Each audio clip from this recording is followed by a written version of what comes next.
Artinya apa? Karena ada tujuan pokok yang ingin diraih, Anda mempersiapkan.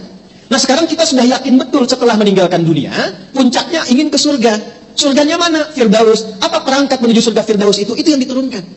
Karena itu, setiap ada kata surga di Quran, itu bersanding dengan amalannya. Dan amalnya itu berupa karakter, Bu. Yang semua bisa menjalaninya.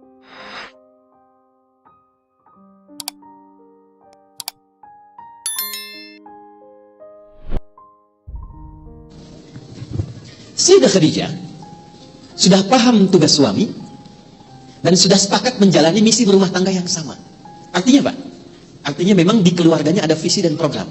Gitu, turunkan. Visinya apa? Program atau misinya apa? Paling gampangnya begini. Maaf Bu ya, ibu dan suami sudah pernah belum ngobrol duduk sama-sama, itu bahtera rumah tangga mau dilayarkan kemana?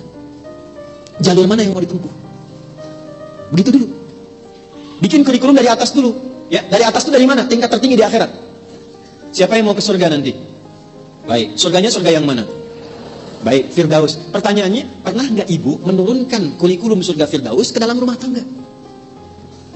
Belum. Oke? Nah, kalau ada yang ingin kita capai, berarti perangkatnya kan kita siapkan ya Bu ya. Contoh, maaf sekali, ibu dapat pemberitahuan hari ini ada taklim dengan kami di sini mulai hari apa? Baik, dari kemarin, dari Kamis bahkan. Saya tanya, ibu menyiapkan waktu tidak? Menyiapkan. Menyiapkan perangkat tidak? Sudah mengejar untuk posisi duduk kan? Iya, makanya berangkat dari rumah kan diatur waktu ya. Ada yang dari subuh. Mungkin ada yang nginep. Boleh jadi. Ya mungkin nggak di masjid karena dilarang mungkin kan? Ya mungkin di TSM, di hotel dan sebagainya. Artinya apa? Karena ada tujuan pokok yang ingin diraih, Anda mempersiapkan. Nah sekarang kita sudah yakin betul setelah meninggalkan dunia, puncaknya ingin ke surga. Surganya mana? Firdaus. Apa perangkat menuju surga Firdaus itu? Itu yang diturunkan. Karena itu, setiap ada kata surga di Quran, itu bersanding dengan amalannya. Dan amalnya itu berupa karakter, Bu. Yang semua bisa menjalaninya. Contoh, apakah ke surga Firdaus hanya kalangan para ulama saja? Tidak. Ustadz saja ustazah? Tidak. Pebisnis bisa ke situ. Tentara bisa ke situ. Polisi bisa ke situ. Ibu rumah tangga bisa ke situ. Semua bisa masuk. Karena ketika Allah menurunkan kurikulumnya, itu berupa karakter.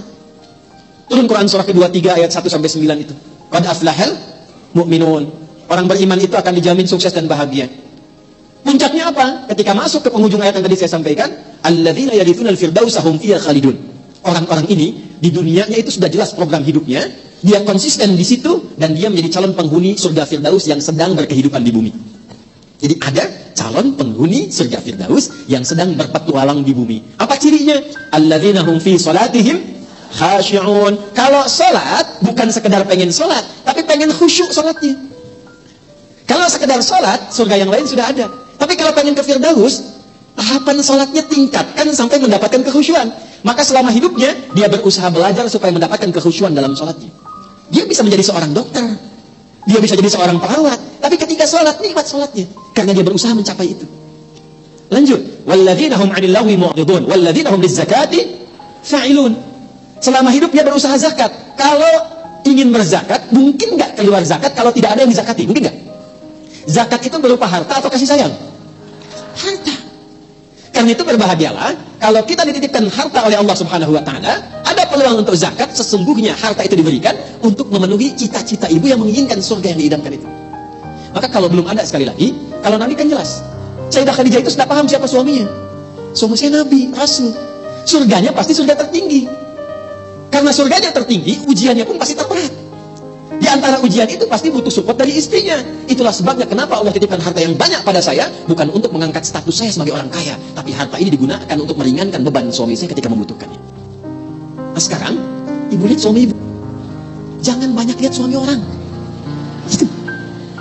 Saya ulang ya, ibu lihat suami sendiri. Jangan banyak lihat suami orang.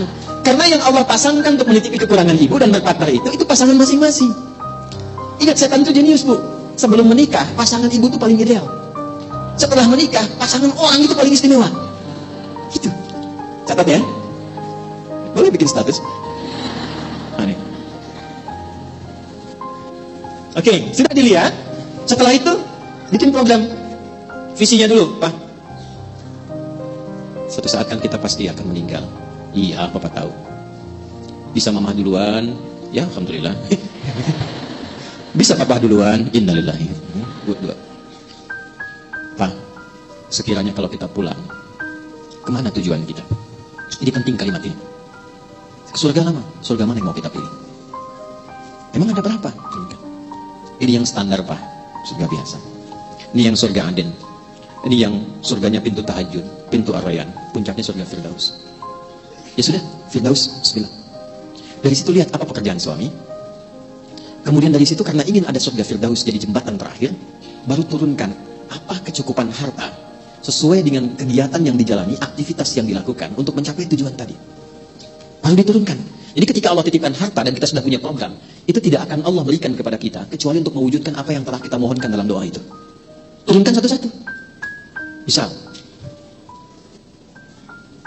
alladzina hum fi salatin khashi'un, salat. Untuk salat khusyuk butuh tempat yang nyaman kan? Maka ketika Allah tambahkan harta untuk merenovasi rumah, wujudkan dulu itu. Jangan bikin kolam renang dulu, Bu. Tuh. Karena saat memintakan untuk mendekati Allah, harapannya kan ini. Kadang-kadang suka lupa. Dan celakanya kalau sudah lupa itu suka nggak ingat. Itu. Kan sudah ada visi. Karena itu taruh paling depan nih. Inginnya ke sini, baru turunkan ke bumi. Ketika Allah titipkan harta, simpulkan. Allah titipkan harta yang ini untuk mewujudkan misi yang ini. Alladzina hum fi salatihim khashi'un. Salat, bikin mushola di rumah. Bikin mihrab. Kisah nyata. Suami istri soleh dua-duanya. Demi Allah saya katakan ini pasangan ideal. Dan mereka sudah menetapkan surga sebagai tujuannya. Sehingga mereka menurunkan kurikulum surga ke aktivitas di rumah. Termasuk di harta, di sikap, kasih sayang, perhatian. Tiba suami karena lelah dalam pekerjaan, pulang ke rumah malam, itu terlambat bangun, istri bangun duluan. Kalau kita misalnya ingin visualisasikan, 2:30 biasa bangun, ini jam 3, suami belum bangun. Istri sopan, tunggu dulu, mungkin lelah. Begitu sudah lewat dari batas rakaat yang biasa dibaca, batas ayat yang biasa disampaikan dalam sholat, yang diduga kalau ini terlambat lewat sekian, itu kehilangan nanti witirnya sampai ke fajar. Maka perhatikan cara istri mengingatkan dengan senandung, dengan syair yang sangat indah dan tidak melukai sedikit pun. Pak, kita musafir yang sedang di perjalanan, yang bekalnya masih sedikit, sementara teman-teman kita sudah di depan lebih dulu jauh meninggalkan kita. Pak, kita takut bekalnya sudah habis dan kita kehilangan perjalanan dan tidak menyusul teman-teman kita di sana. Ayo Pak, kita perbanyak bekal lagi untuk menyusul teman-teman kita yang sudah jauh meninggalkan kita. Itu bahasa Arabnya demikian. Kalau diterjemahkan secara singkatnya begini. Pak, bangun Pak, bukankah kita menginginkan surga Firdaus?